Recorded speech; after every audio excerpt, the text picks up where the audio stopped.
نحمده ونصلي على رسوله الكريم أما بعد قال النبي صلى الله عليه وسلم إذا دخل أحدكم المسجد فليركع ركعتين قبل أن يجلس. اب تک 5 نفل نمازوں کا تفصیل کے ساتھ آپ کے سامنے ذکر آ چکا ہے، اور ان 5 نمازوں کو 5 دنوں میں آپ کے سامنے بیان کیا ہے، اور ہر مرتبہ اس بات کو دہرایا ہے اور اس بات کا اعادہ کیا کہ ان 5 نمازوں کو ہم رمضان سے ہی شروع کر دیں تاکہ رمضان مبارک کی جو برکتیں ہیں اس میں 4 چاند لگ جائے، اور امید ہے کہ وہ 5 نمازیں نفلی نمازیں شروع بھی کر دی ہوں گی۔ وہ تو بات ختم ہو گئی، اب اسی سے متعلق 2 نفلی نمازوں کا اور مختصراً ذکر ہے۔ پہلی جو نماز ہے اس کو کہا جاتا ہے تحیۃ الوضو، اور دوسری نماز کو کہا جاتا ہے تحیۃ المسجد۔ تحیۃ الوضو کا معنی یہ ہے کہ جب بھی آدمی وضو کرے تو اعضائے وضو خشک ہونے سے پہلے یہ 2 رکعت نفل نماز پڑھ لے۔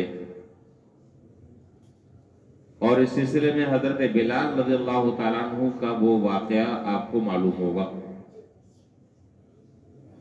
اس سے اس نماز کی فضیلت ثابت ہوتی ہے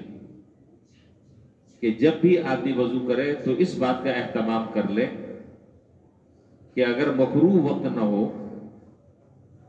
تو 2 رکعت نفل نماز پڑھ لے۔ اس کو تحیۃ الوضو کہتے ہیں۔ دوسری جو نماز ہے وہ ہے تحیۃ المسجد، اور اس میں بھی مسئلہ یہ ہے کہ سب سے اولا اور بہتر صورت یہ ہے کہ مسجد میں داخل ہونے کے بعد اگر جماعت شروع ہونے میں کچھ وقت رہ گیا ہے، مسجد میں داخل ہونے کے بعد جماعت میں کچھ وقت رہ گیا ہے اور اتنا وقت نہیں ہے کہ آپ مؤکدہ سنتیں یا غیر مؤکدہ سنتیں پڑھ لیں، تو بیٹھنے سے پہلے 2 رکعت تحیۃ المسجد پڑھ لینی چاہیے۔ یہ اولا ہے، اولا کا معنی بہتر ہے۔ اور اگر آپ بیٹھ گئے پھر خیال آیا، بس اوقات ایسا ہوتا ہے کہ آدمی کو یاد نہیں رہتا، آپ آگے بے خیالی میں بیٹھ گئے، اب خیال آیا اچانک کہ بھئی میں تو بیٹھ گیا ہوں، تو ابھی بھی پڑھ لیں، کوئی حرج نہیں ہے، انشاءاللہ اس پر بھی ثواب ملے گا۔ لیکن میں نے عرض کیا کہ اولا اور بہتر یہ ہے کہ مسجد میں آنے کے بعد بیٹھنے سے پہلے 2 رکعت تحیۃ المسجد کی نیت سے 2 رکعت نفل نماز پڑھ لے۔ اس کا بھی جناب نبی کریم صلی اللہ علیہ وسلم نے بہت زیادہ احادیث میں ثواب ذکر کیا۔ چنانچہ میں نے ابھی جو حدیث پڑھی اس حدیث میں اسی بات کو حضور صلی اللہ علیہ وسلم نے بیان فرمایا کہ اذا دخل احدکم المسجد فلیرکع رکعتین قبل ان یجلس، جب تم میں سے کوئی آدمی مسجد میں داخل ہو تو اس کو چاہیے کہ یہ 2 رکعت پڑھ لے بیٹھنے سے پہلے۔ حضرت قتادہ رضی اللہ تعالیٰ عنہ فرماتے ہیں کہ ایک دن میں مسجد میں داخل ہوا تو جناب نبی کریم صلی اللہ علیہ وسلم اپنے حضرات صحابہ کے ساتھ جلوہ افروز تھے، تو میں داخل ہوا تو میں بھی مجلس میں بیٹھ گیا جیسے اور لوگ بیٹھے تھے۔ تو جب جناب نبی کریم صلی اللہ علیہ وسلم نے مجھے آتا ہوا دیکھا تو آپ نے مجھ سے فرمایا کہ ما منعک ان ترکع رکعتین قبل ان تجلس، کہ تمہیں کس چیز نے روکا اس بات سے کہ جب تم مسجد میں داخل ہوئے تو تم نے پہلے 2 رکعت نماز نہیں پڑھی اور آتے ساتھ بیٹھ گئے؟ کون سی چیز ایسی مانے تھی تمہارے لیے، تم نے کیوں یہ 2 رکعت نماز نہیں پڑھی؟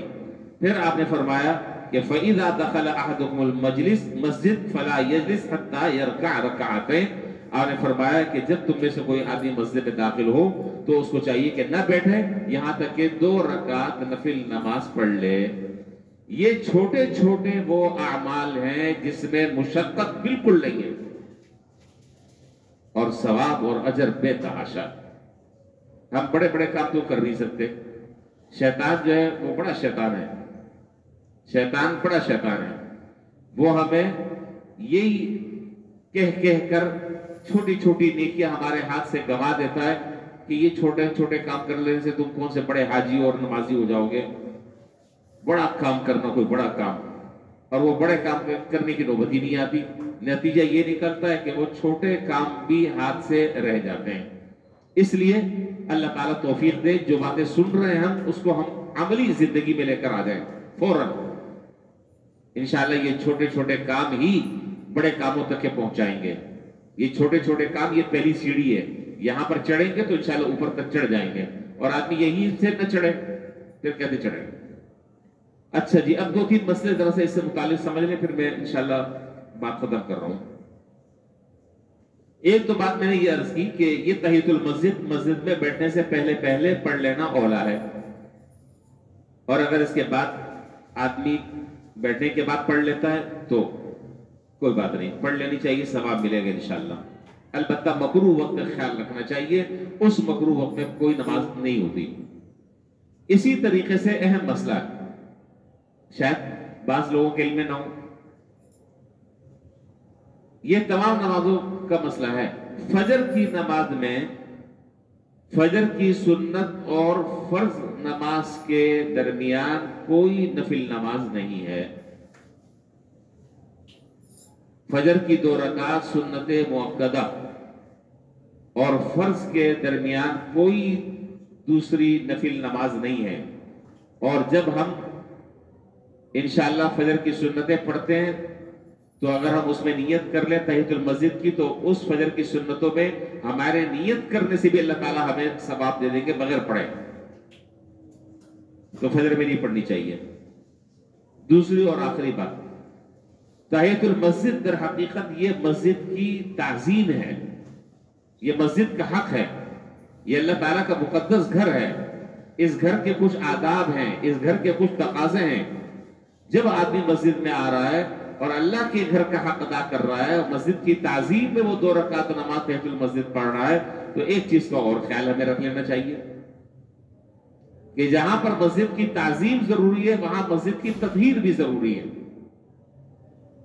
جہاں مسجد کی تعظیم ضروری ہے وہاں مسجد کی تطہیر ضروری ہے۔ اس میں دونوں طرح کی باتیں آ گئی۔ کیا مطلب؟ کہ جس طرح ہم تحیۃ المسجد پڑھ رہے ہیں، مسجد کی تعظیم کا ہم حق ادا کر رہے ہیں، اسی طریقے سے مسجد کی تعظیم میں یہ بات بھی شامل ہے کہ وہاں رہ کر دنیا کی کوئی بات نہ کی جائے، یہ بھی مسجد کی تعظیم کے مناسب ہے کہ وہاں مسجد میں بیٹھ کر غیبتیں نہ کی جائیں، وہاں مسجد میں بیٹھ کر شور شرابہ نہ کیے جائے، وہاں مسجد میں بیٹھ کر اونچی آواز سے بات نہ کی جائے، وہاں دنیا کی باتیں، دنیا کے کاموں کا تذکرہ زبان پر نہ ہو۔ یہ مسجد کی تعظیم ہے، یہ سب چیزیں مسجد کی تعظیم میں شامل ہیں۔ اور اگر ہم کوئی کام کریں گے ایسا جو مسجد کی تعظیم کے منافی ہے، تو جس طریقے سے ثواب بہت زیادہ مل رہا ہے، اسی طریقے سے گناہ بھی بہت زیادہ ملے گا۔ اور دوسرا جملہ میں نے عرض کیا کہ مسجد کی تعظیم کے ساتھ مسجد کی تطہیر کا بھی ہمیں خیال رکھنا چاہیے۔ کیا مطلب مسجد کی تطہیر کا؟ مسجد میں خادمین موجود ہیں، اپنی اپنی ذمہ داریوں کو الحمدللہ وہ بحسن خوبی ادا کر رہے ہیں، لیکن ایک مسلمان ہونے کی حیثیت سے، ایک نمازی ہونے کی حیثیت سے مسجد سے میرا ایک تعلق اور رشتہ ہے۔ اگر میں مسجد میں کوئی چیز دیکھ رہا ہوں کہ کوئی چیز ایسی پڑی ہوئی ہے کہ جو مسجد کے شان نشان نہیں ہے، تو بجائے اس کے کہ میں کسی کو آرڈر کروں، میں خود اٹھا کر اس چیز کو باہر پھینک دوں، اس پر بھی انشاءاللہ اجر اور ثواب ملے گا۔ اللہ تعالیٰ کے گھر کو صاف کرنا یہ بہت بڑے اجر اور ثواب کا کام ہے۔ جو کام میں کر سکتا ہوں اپنے حصے کا، وہ کام مجھے کرنا چاہیے۔ چلیں ایک اور بات بھی یاد آ گئی کام کی ہے۔ رمضان میں چونکہ رش زیادہ ہوتا ہے، آپ کو معلوم ہے، اور پہلے بھی یہ بات میں کئی دفعہ میں بتا چکا ہوں، یہ مسجدوں میں مسجد میں ہمارے جو قالین بچھی ہوئی ہے، بڑی دبیز قسم کی قالین ہے، مہنگی قسم کی قالین ہے، اس کی صفائی کے لیے مشین خریدی ہے لاکھوں روپے کی، اور خادمین بیچارے صفائی کرتے ہیں، لیکن آپ اندازہ لگائیں کہ کس طرح کی ستم ظریفی ہے کہ ہم مسجد میں قالینوں کے اوپر آتے ہوئے دروازے کے بعد اپنے گندے جوتے رکھ دیتے ہیں۔ کیا آپ گھر میں اس چیز کو برداشت کریں گے؟ اپنے بیگم جو ہے نا، وہ گدی کے نیچے 2 چماڑ نکال کے باہر کر دے گی کہ صبح میں نے جھاڑو پوچھا کیا ہے اور ابھی جو ہے وہ تم یہاں جوتے پہن کر آ رہے ہو اور یہاں یہ چیز رکھ رہے ہو وہ چیز رکھ رہے ہو، تو کیا اللہ تعالیٰ کا گھر جو ہے وہ لاوارث ہے؟